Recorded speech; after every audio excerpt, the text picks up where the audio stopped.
देखो, exchange traded fund जो है, इनका कॉन्सेप्ट जो है वो बहुत ही हद तक म्यूचुअल फंड से मिलता है। ठीक है, तो ये एक तरीके का म्यूचुअल फंड ही होता है। ठीक है, दोनों में हम अंतर देखें क्या होता है। तो देखो यहाँ पे क्या होता है, पहले म्यूचुअल फंड देख लेते हैं, फिर ईटीएफ भी समझ आ जाएगा। देखो म्यूचुअल फंड में क्या क्या होता है आपका, कि आप जैसे यहाँ पे ए बी सी, ठीक है, ये 3 लोग हैं यहाँ पे, ए बी सी जो है, इनको यहाँ पे पैसा डिपॉजिट करना है। ठीक है, लेकिन इनको समझ नहीं आता कि हम कहाँ पे जाके इन्वेस्ट करें, हम यहाँ पे इक्विटी में इन्वेस्ट करें या हम बॉन्ड में इन्वेस्ट करें। इनको कुछ यहाँ पे जो है समझ नहीं आता है। तो ये क्या करेंगे, सिंपली एक म्यूचुअल फंड जो है वो क्या करता है, म्यूचुअल फंड जो है, यहाँ पे जो कंपनी होगी जो म्यूचुअल फंड से डील कर रही है, वो क्या करेगी, ये ए से पैसा लेगी, ये बी से पैसा लेगी और सी से पैसा लेगी। ठीक है, इसने मान लो कि आपका 100 रुपये दिया, इसने यहाँ पे 150 दिया, इसने यहाँ पे 200 रुपये दिया। तो छोटा छोटा अमाउंट यहाँ पे इकट्ठा करके ये लोग एक फंड बना लेंगे। ठीक है, कितने का, 450 रुपये का। ठीक है, अब ये फंड किसे दिया जाएगा, ये फंड को मैनेज करने के लिए यहाँ पे होगी एक एसेट मैनेजमेंट। ठीक है, एसेट मैनेजमेंट क्या होती है, ये जो है एक this is a body of expert. ठीक है, तो यहाँ पे ये जो एसेट मैनेजमेंट कंपनी होगी, इसके अंदर बहुत सारे यहाँ पे एक्सपर्ट्स होंगे। ठीक है, जो कि यहाँ पे एनालाइज करेंगे कि हमें यहाँ पे ये जो हमने 450 रुपये इकट्ठा किया है, इसको हमको कहाँ पे इन्वेस्ट करना है। ठीक है, तो अब यहाँ पे मैनेजमेंट कंपनी जो है, ये यहाँ पे 2 तरीके से इन्वेस्टमेंट करेगी। ठीक है, ये किस तरीके से इन्वेस्ट करेगी, यहाँ पे ये इक्विटी फंड में इन्वेस्ट करेगी या फिर ये यहाँ पे डेट फंड में इन्वेस्ट करेगी। ठीक है, किसके बिहाफ पे कर रही है, ये यहाँ पे इनके बिहाफ पे कर रही है, बिहाफ पे क्यों कर रही है, यहाँ पे इसको क्या पड़ रही है यहाँ करने की, ये इसके बिहाफ पे इक्विटी में इसके पास एक्सपर्टीज होगी। ठीक है, और इन लोगों के पास होगा पैसा। ठीक है, ये अपनी एक्सपर्टीज को यूज करके इस मनी को पूल करके यहाँ पे पैसा जो है यहाँ पे इक्विटी मार्केट से और डेट मार्केट से ये पैसा कमाएगी। ठीक है, कुछ फंड यहाँ पे लगा देगी, मान लो 250 रुपये इसने लगा दिए, और 150 यहाँ पे जो 200 रुपये जो है इसे डेट फंड में लगा दिए। ठीक है, अब यहाँ पे जो भी प्रॉफिट होगा ये यहाँ पे ले लेंगे। ठीक है, मान लो कि इसने 250 रुपये लगाए, इसको यहाँ पे 300 रुपये मिल गए, और यहाँ पे इसने 200 रुपये लगाए, तो मान लो कि यहाँ से भी 300 रुपये मिल गए। ठीक है, अब यहाँ पे इसने क्या किया, 600 रुपये कलेक्ट कर लिया एमसी ने। अब ये 600 रुपये में से अपना ये कमीशन रखेगी। ठीक है, मान लो कि इसने यहाँ पे क्या किया, इसने अपना यहाँ पे कमीशन रखा 70 रुपीज़। ठीक है, 70 रुपीज़ इसने कमीशन रखा, और बाकी का जो यहाँ पे इनको जो था, इन्होंने एडेड जो था यह इसको जो बचा हुआ कमीशन था 600 रुपये में से, इसको यहाँ पे इन्होंने बाकी दे दिया। 530 रुपये जो है यहाँ पे इन लोगों के बीच में बांट दिया। ठीक है, किसके बीच में, ए बी और सी, तो यहाँ पे ये सब हैप्पी।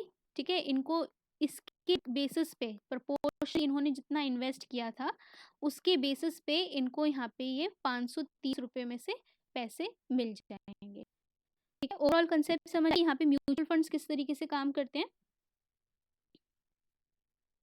Yes yes ma'am. ठीक है, ठीक है, ओके। अब देखो, अब यहाँ पे एक यूनिट होती है, उसको हम बोलते हैं एनएवी। ठीक है, तो यहाँ पे जब ये लोग ये इन्वेस्टमेंट कर रहे हैं, यहाँ पे ये लोग जब इन्वेस्टमेंट कर रहे हैं 150 200, ठीक है, तो यहाँ पे इनको ये जो रिटर्न्स मिलेंगे, ठीक है, ये एनएवी के हिसाब से ये यूनिट में तय करे जाएंगे। ठीक है, मतलब कुछ नहीं, यहाँ पे एक यूनिट रखी जाएगी जिसके हिसाब से इनको यहाँ पे ये वापस इनका जो रिटर्न कितना करना है उसके हिसाब से यहाँ पे इन्हें दिया जाएगा। एनएवी बोलते हैं उसको, नेट एसेट वैल्यू। ठीक है, वैसे हम एनएवी जो है यहाँ पे जितना एनएवी होगा, एनएवी जो है पहली बात तो जितना एनएवी होगा उतना ज़्यादा आपको गेन होगा। गेन कैसे होगा, ये आपको बेसिकली भी जो है वो आपको एसेट की वैल्यू बताता है। एएमसी जिनके अंदर यहाँ पे इन्वेस्ट करेगी ना, ये जितनी यहाँ पे इक्विटी में करे, तो एएमसी जिनके अंदर भी यहाँ पे इन्वेस्ट करेगी वो इस नेट वैल्यू से ये एबीसी को पता चलेगा कि भाई इनको कितना पैसा है। ठीक है, तो ये जो है ये एसेट की यहाँ पे वैल्यू बताएगी, उसके हिसाब से म्यूचुअल फंड में सारी यूनिट्स जो हैं यहाँ पे चलेंगी। ठीक है, okay.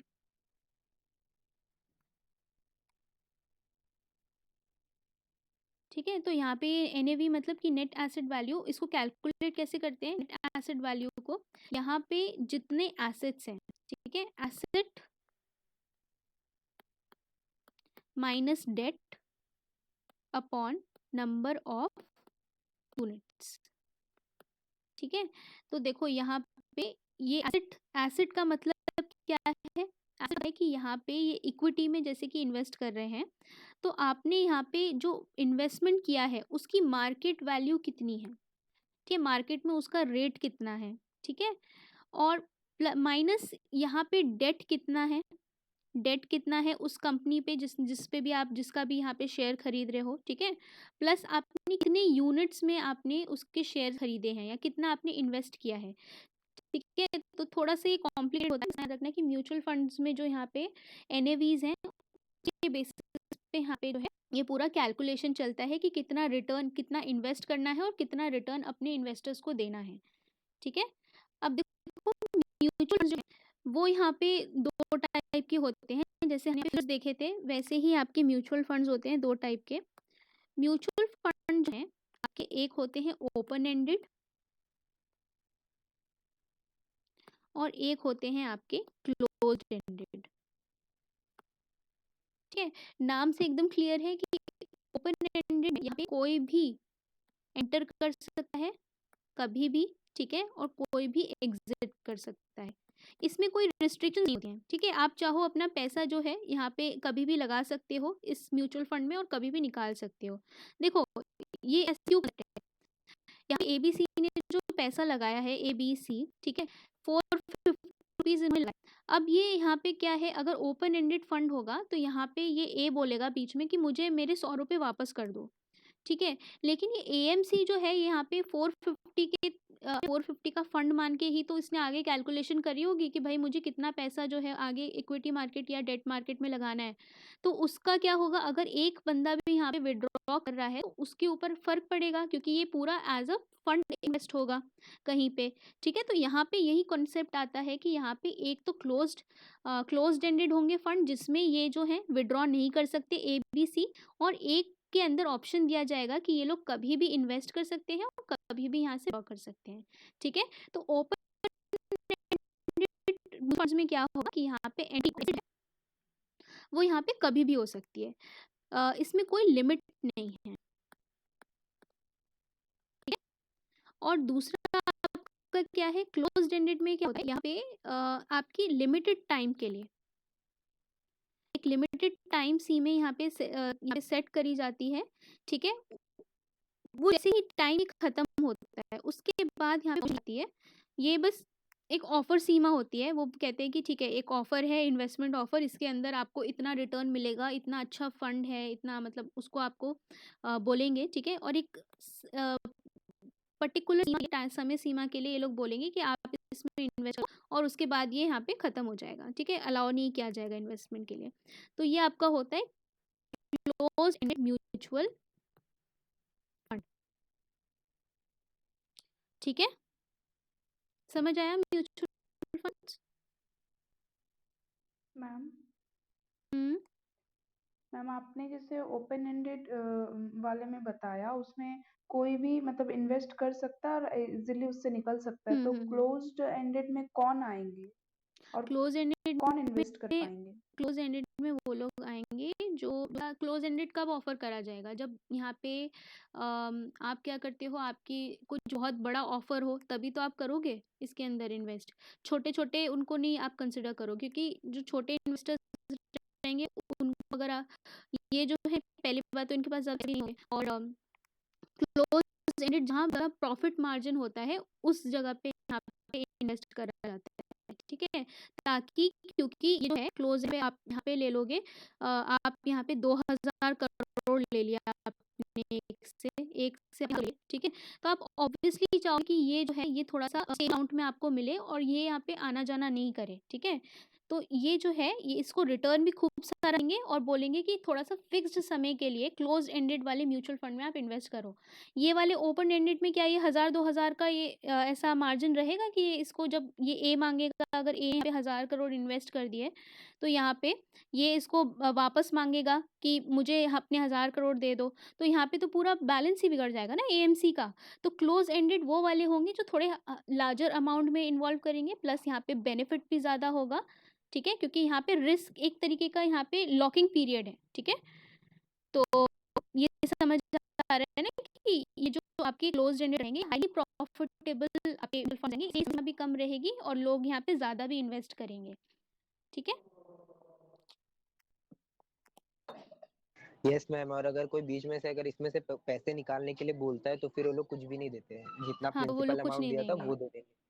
हाँ, और ऊपर से वो बिल्कुल। और चार्जेस भी काटते हैं। और इससे निकलना बहुत मुश्किल होता है क्लोज एंडेड वाले से, तो आप बिल्कुल घाटा ही हो जाएगा, ठीक है? क्योंकि यहाँ पे देखो एएमसी के लिए भी बहुत डिफिकल्ट है।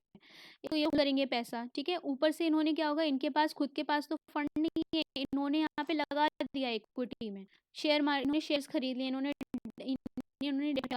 तो इनके लिए अब ऑब्वियसली इनके पास पैसा थोड़ी है, इन्होंने जो पूल किया था पैसा वो यहाँ पे निकाल के लगा दिया है इसमें। ओपन एंडेड में क्या है कि यहाँ पे कंटिन्यूसली लोग जो है इन्वेस्टमेंट के लिए, ठीक है? तो अब कोई पैसा मांगता भी है, ए बी भी अगर मांगता भी है, ए बी सी और डी है, ठीक है? तो यहाँ पे क्या है कि ए ने अगर पैसा मांगा तो ऐसा भी यहाँ पे ऑप्शन है ना कि डी भी तो यहाँ पे नया इन्वेस्टर आ रहा है तो डी से लेके ए को दे देंगे, तो यहाँ पे फ्लेक्सिबल रहता है और इतना अमाउंट इन्वॉल्व नहीं रहेगा, ठीक है? तो यहाँ पे थोड़ा फ्लेक्सिबल रहेगा एएमसी के, स्टिल मैनेज द वोलेटिलिटी, लेकिन हायर अमाउंट में जो है क्लोज एंडेड वाले में यहाँ पे इनकी एवी ज़्यादा होती है, ज़्यादा होती है, ज़्यादा अमाउंट के शेयर्स में ये लोग इन्वेस्ट कर रहे होते हैं, ठीक है? देखो इक्विटी भी यहाँ बहुत टाइप की, यहाँ पे हाई अमाउंट की होंगी, शेयर की वैल्यू देखो किसी की 90 रुपये होगी, ठीक है? वहीं आप किसी सीमेंट वाली कंपनी की देखोगे तो वहाँ पे उनकी 20,000 रुपये का एक शेयर होता है, ठीक है? तो अगर ये लोग बड़े वाले शेयर मार्केट इन्वेस्ट करेंगे जहाँ पे ज़्यादा ये लोग रिस्क ले रहे हैं, तो वहाँ पे ये क्या करेंगे, क्लोज्ड एंडेड वाला जो है म्यूचुअल फंड रखेंगे, ठीक है? उसके अंदर इन्वेस्टमेंट उसके थ्रू इन्वेस्टमेंट करेंगे। लेकिन यहाँ पे अगर आप मान लो ज़ोमैटो के यहाँ पे ज़ोमैटो के शेयर में ये जो एएमसी है वो इन्वेस्ट कर रही है, ठीक है? तो यहाँ पे क्या होगा, यहाँ पे पूलिंग भी जो है वो यहाँ पे ओपन वाले से करी जाएगी, ओपन एंडेड वाली म्यूचुअल फंड से करी जाएगी, ठीक है? क्योंकि यहाँ पे देखो ये जो है जिस फंड में एनएवी जो है, एनएवी इसी से वैल्यू इसकी पता लगी कि एनएवी इसका कम होगा, ओपन एंडेड वाले का कम होगा, मतलब यहाँ पे इस एसेट की वैल्यू जो है यहाँ पे कम होगी और एनएवी जो है यहाँ पे इस सीमेंट वाली कंपनी में इन्वेस्ट कर रहे हैं क्लोज्ड एंडेड के थ्रू, तो यहाँ पे एनएवी ज़्यादा होगा। तो जितना ज़्यादा एनएवी रहेगा ना जितना एनएवी रहेगा उतना आपको मुनाफा रहेगा, और एनएवी ज़्यादा कहाँ रहेगा, जहाँ पे आप ज़्यादा इन्वेस्ट कर रहे हो, और ज़्यादा कहाँ इन्वेस्ट करोगे, क्लोज्ड वाले में इन्वेस्ट करोगे, ठीक है? ओके,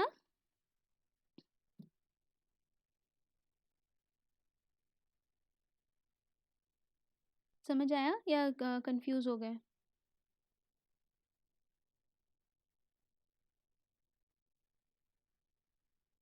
बेबी आवाज आ रही है? यस मैम, आ रहा है। बीच बीच में रुक रही थी। अच्छा अच्छा, बेबी समझ आया, बाकी सबको भी समझ आया? Yes ma'am.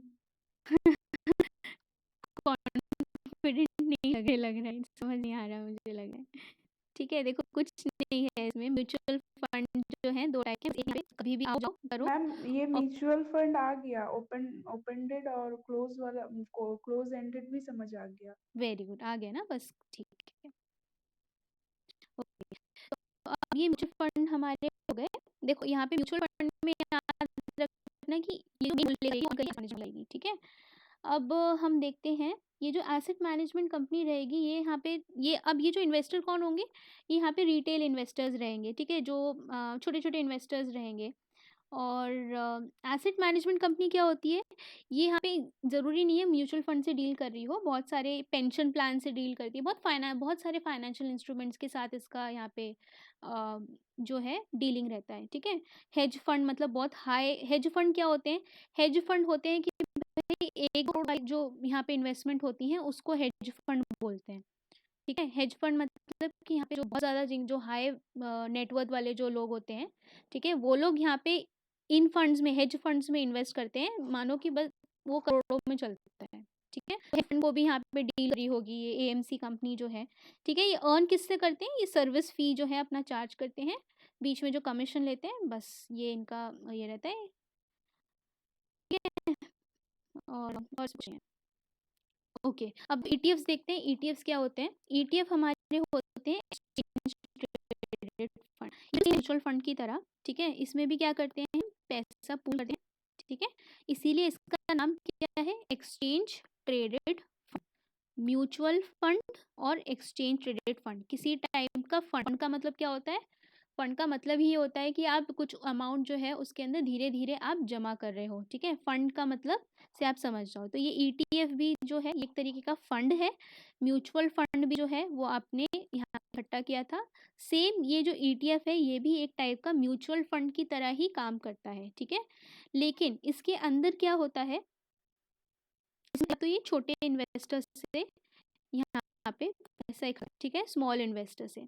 दूसरा ये फंड बन गया। अब फंड जो है, इस फंड के लिए यहाँ पे एएमसी की जगह कौन होगा,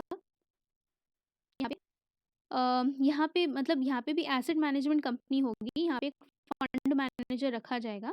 फंड मैनेजर जो होगा मतलब आप मानो कि यहाँ पे एएमसी होगी, ठीक है। अब ये एएमसी जो होगी, ये यहाँ पे ये जो आपकी रहेगी यहाँ पे इतनी स्पेशलाइज्ड नहीं होगी, ठीक है। यहाँ पे इस एएमसी को पता है कि यहाँ पे इसको गोल्ड में इन्वेस्ट करना है या तो यहाँ पे किस शेयर में इन्वेस्ट करना है, ठीक है। तो बेसिकली आम आदमी की भाषा में अगर मैं बोलूँ तो ये यहाँ पे ये जो फंड मैनेजर होगा, ठीक है, ये फंड मैनेजर है जो इसके पास ये अपनी इतनी एक्सपर्टीज़ यूज़ नहीं करेगा, इसके पास यहाँ पे पहले से इसे पता है कि भाई इसे कहाँ पे इन्वेस्ट करना है, ठीक है। ज़्यादा इसे दिमाग नहीं लगाना पड़ेगा कि यहाँ पे म्यूचुअल फंड में क्या हो रहा था, वो यहाँ पे इक्विटी भी एक्सप्लोर कर रहा है, फिर वो यहाँ पे डेट को भी एक्सप्लोर कर रहा है कि कहाँ से ज़्यादा जो है कौन सा यहाँ पे सेफ इंस्ट्रूमेंट, सेफ मार्केट मिले, वहाँ पे मैं जाके पैसा लगाऊं और अपने यहाँ पे क्लाइंट्स को मैं इसको यहाँ पे उसको इंटरेस्ट वापस करूं। ये जो फंड मैनेजर रहेगा ईटीएफ में, एक्सचेंज ट्रेडेड फंड में, ये यहाँ पे स्पेसिफिकली एक जगह पे जाके इन्वेस्ट करेगा। ऐसा नहीं है कि यहाँ पे एक कॉम्बिनेशन ये लगाएगा, ठीक है। अगर ये यहाँ पे आपने गोल्ड के ईटीएफ खरीदे हैं तो यहाँ पे ये गोल्ड में जाके इन्वेस्ट करेंगे, यहाँ पे ये रिमाइंड होता है कि कहाँ पे ये लोग जाके इन्वेस्ट करेंगे, ठीक है।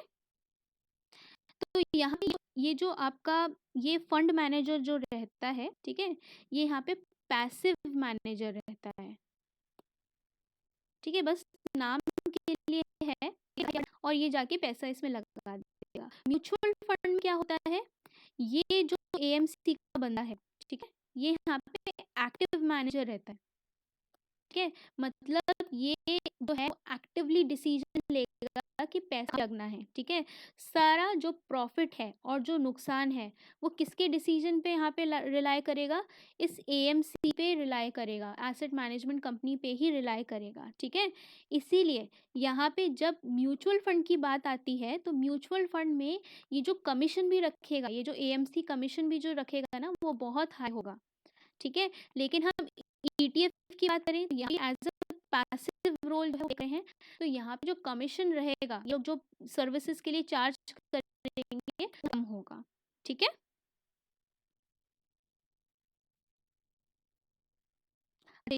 इम्पोर्टेंट, इसको बोलते हैं एक्सपेंस रेशियो, टेक्निकल टर्म में हम इसको बोलते हैं एक्सपेंस रेशियो। तो यहाँ पे एक्सपेंस रेशियो जो म्यूचुअल फंड है इसके अंदर एक्सपेंस रेशियो आपका ज़्यादा होगा और आपका एक्सपेंस रेशियो ईटीएफ में जो है वो यहाँ पे कम। दोनों का सेम कॉन्सेप्ट है, ठीक है। यहाँ पे पूल करता है पैसा, एसेट मैनेजमेंट कंपनी को दिया जाता है, ETF में यहाँ पे जगह डिसाइडेड होती है कहाँ पे इन्वेस्ट करना है। यहाँ पे एसेट मैनेजमेंट कंपनी को यहाँ पे वेरियस इंस्ट्रूमेंट्स में दिमाग नहीं लगाना है, यहाँ पे कमीशन कम होगा।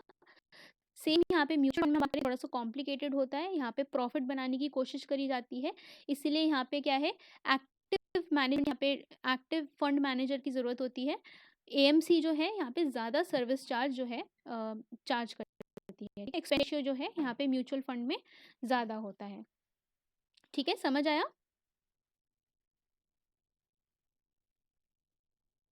और ETF जो है वो यहाँ पे पर्टिकुलर टाइप की, जैसे मैं बात करती हूँ, जैसे गोल्ड का ETF हो गया तो वो गोल्ड में जाके इन्वेस्ट करेंगे।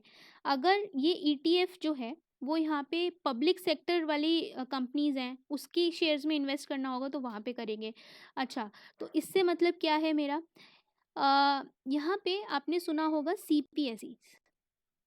ठीक है, CPSEs क्या, ये आपकी क्या होती हैं, ये आपकी होती हैं पब्लिक सेक्टर एंटरप्राइज। ठीक है, पब्लिक सेक्टर एंटरप्राइजेस मतलब कि आपकी ऐसी कंपनीज, ऐसी गवर्नमेंट PSUs जो कि कहाँ पे लिस्टेड हैं, जिनके स्टॉक मार्केट में, मान लो कि यहाँ पे NSE में, नेशनल स्टॉक मार्केट में एग्जाम्पल है, क्या होता है, BSE पे भी लिस्टेड हो, नेशनल स्टॉक एक्सचेंज पे ये इसके शेयर्स जो हैं इस PSUs के लिस्टेड होते हैं। CPSE में कौन सी कंपनीज आई हैं यहाँ पे, CPSE में 12 PSUs आती हैं। ठीक है, इनका अलग अलग वेटेज होता है, किसी का 20% होगा, जैसे कि पावर स्टेशन होगा उसका 20% का शेयर होगा जो लिस्टेड होगा। ठीक है, स्टॉक मार्केट में। फिर यहाँ पे ONGC आ जाएगी। ठीक है, तो इनके क्या है, शेयर वो लिस्टेड होते हैं। तो अब यहाँ क्या है, ये अगर यहाँ पे इसका स्पेसिफिकली ये जो है निफ्टी में इसका जो है ट्रेड जो है वो ट्रेडिंग जो है चलती है। CPSE जो है यहाँ पे किससे एसोसिएटेड होता है, निफ्टी से। मतलब ये कहाँ पे लिस्टेड है, नेशनल स्टॉक एक्सचेंज पे ये लिस्टेड होता है। ठीक है, इसको हम ये प्रेजेंटेशन में देख लेते हैं, इसका मैंने सेव कर रखा है। ठीक है, तो यहाँ पे जो पब्लिक सेक्टर वाली जो कंपनीज होती है ना, उनका अलग से यहाँ पे ग्रुप बनाया गया है और उनको भी यहाँ पे NSE से लिंक करा गया है। ठीक है,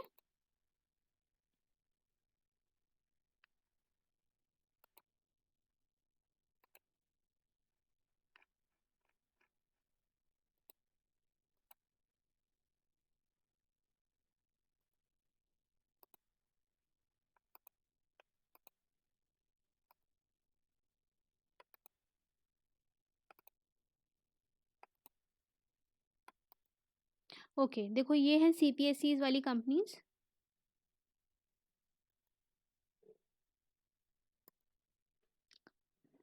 ठीक है, तो इनका पूरा यहाँ पे इंडेक्स जो है वो यहाँ पे निफ्टी के थ्रू चलता है। ठीक है, तो हम CPSE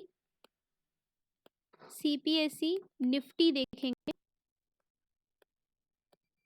ठीक है, जो कि स्पेसिफिकली किसके लिए है, इन 12 गवर्नमेंट कंपनीज के लिए ये इंडेक्स जो है स्पेशली बनाया जाता है। ठीक है, और निफ्टी से मतलब है कि यहाँ पे नेशनल स्टॉक एक्सचेंज पे लिस्टेड है।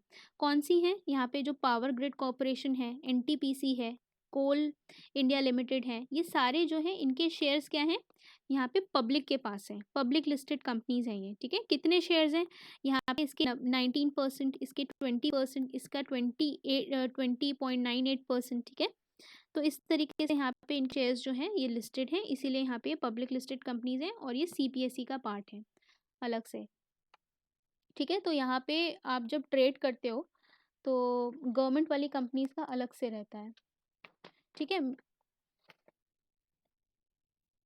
ओके।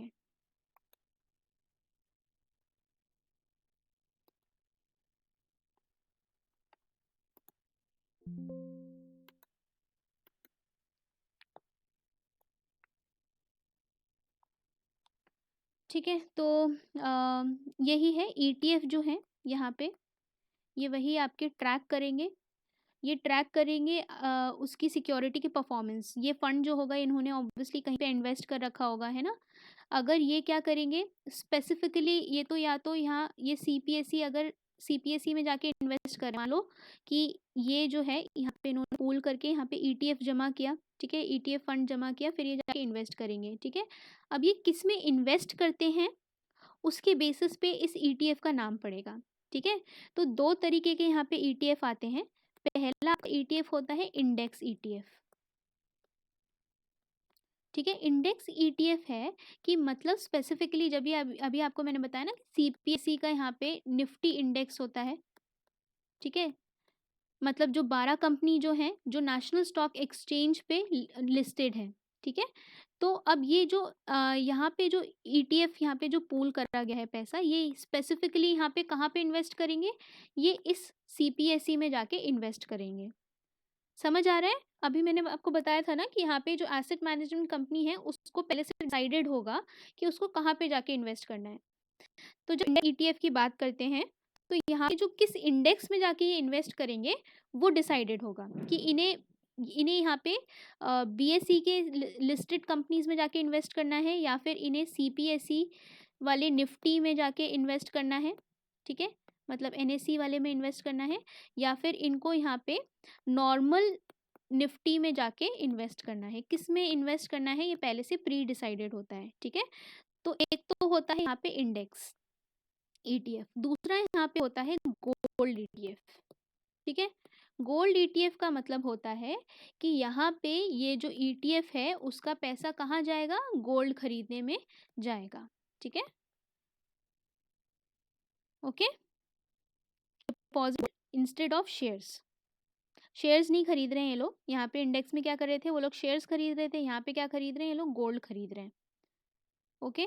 फिर इसी बेसिस पे अब जितनी वैल्यू यहाँ पे बढ़ेगी कम होगी उस हिसाब से ये जितना यहाँ पे प्रॉफिट अर्न करेंगे कुछ कमीशन रखेंगे और फिर बाद में अपने इन्वेस्टर्स को, अपने क्लाइंट्स को ये पैसा दे देंगे। उसी प्रकार से यहाँ इंडेक्स ईटीएफ होगा, ये यहाँ पे इन इंडेक्सेस का यहाँ पे जिस तरीके से यहाँ पे परफॉर्मेंस होगा, ये बढ़ रहे हैं कम हो रहे हैं, ठीक है, उस हिसाब से ये अपना मुनाफा लेंगे, एक सर्विस चार्ज रखेंगे और फिर अपने इन्वेस्टर्स को वापस कर देंगे पैसा, ठीक है, कमीशन काट के।